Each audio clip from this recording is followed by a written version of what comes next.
Ghost, thanks so much for the super chat. Says, Quita, more teams or roster expansion thought? I'm going to say roster expansion. Roster expansion is needed. Yeah, sure, more teams are great. But there's just so many things that are happening now, and it just necessitates the need for more players on each roster. There's 12 teams on each roster. Some teams, due to salary cap reasons, they only have space for 11 players.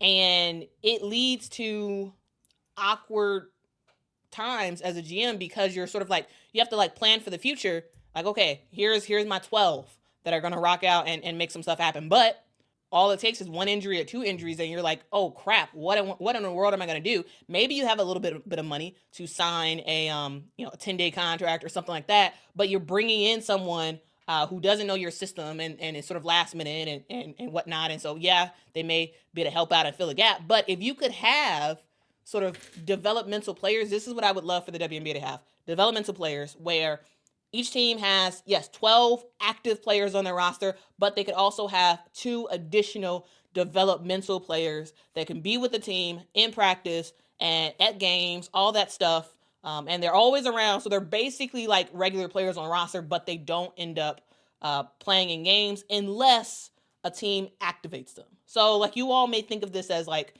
in the NBA, they have, I believe it's called like two-way contracts where a player would play part-time for the G League team and then part-time for the main team. So it'd be something like that, but there's no G League in the WNBA. I think some sort of way to have these developmental players, because one, it helps younger players get experience without having to just sit around and do nothing while they wait until overseas play gets ready to start. It allows for players, in case players get injured, teams to be able to immediately slot someone in who's very familiar with what's happening with the team. It allows for a lot of stuff. Like it's one of those things where I think it would behoove the WNBA to make the decision to have 2 additional players on each roster that are designated as developmental players. Because there's a lot of talent when it comes to women's basketball. But unfortunately, not everybody can make that 12. If you make it 14, it allows GMs to be like, okay, this player is like almost there. They're not good enough for that 12, but if I can get this player in my system, if I can get them working with a coach to develop certain skills on them, maybe by midseason they'll be ready, or maybe by the end of the year, going into next season, they'll be ready, right?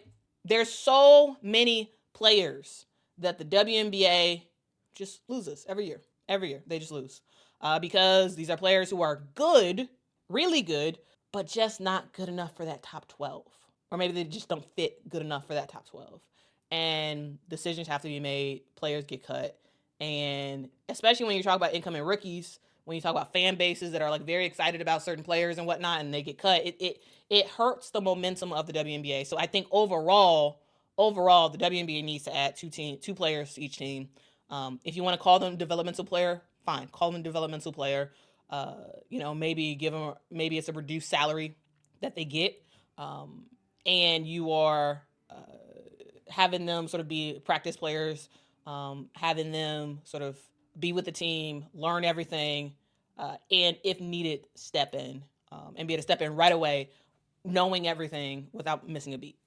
So hopefully that made sense. Does that make sense? But yeah, I would love for the WNBA to invest in that. Yeah, like more teams are great, but these injuries are legit. Last year, we saw a lot of injuries last year, and the year before that, and the year before that. And it seems like these injuries are they're continuing to increase. The number of injuries, the severity of the injuries, and if you could have those 2 additional players on a team, that could mean a lot, especially as we head into Eurobasket. Eurobasket is coming. We're going to have a lot of WNBA players that are going to go overseas and play in Eurobasket. And when that's over, we may see some players come back injured. And then GMs have to scramble and figure out who to pick up. They got to pick up somebody on a 10-day contract or something, or a 7-day contract to be able to field a roster. But if you had those 2 additional ones, you can just slot them right in. So, yeah, because that fixes a lot of stuff.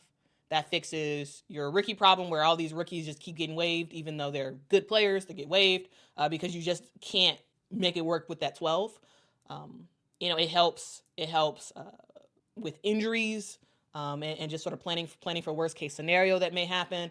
It just helps with just overall development of players. There's some rookies, there's some vets who are just like almost there, but they're not part of that 12. And so they get cut and they sit around, they go to a gym or whatever, but they, for the most part, sit around for the summer until international leagues start up, and then they go over there. But like, imagine if they was actually able to stay with the team and work. So I'm just thinking about stuff like that.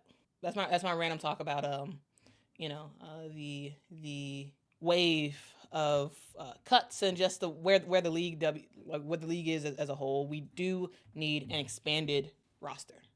Yes, we absolutely want and need more teams and all that stuff and whatnot, but we do need an expanded roster, because that would help a whole lot. I'm telling you, that would help a whole lot. But we'll see. The CBA negotiations are happening. The current CBA does expire at the end of the season, and so they are in talks. And supposedly Nneka Ogwumike is on it, and so we'll see what she is able to do about that.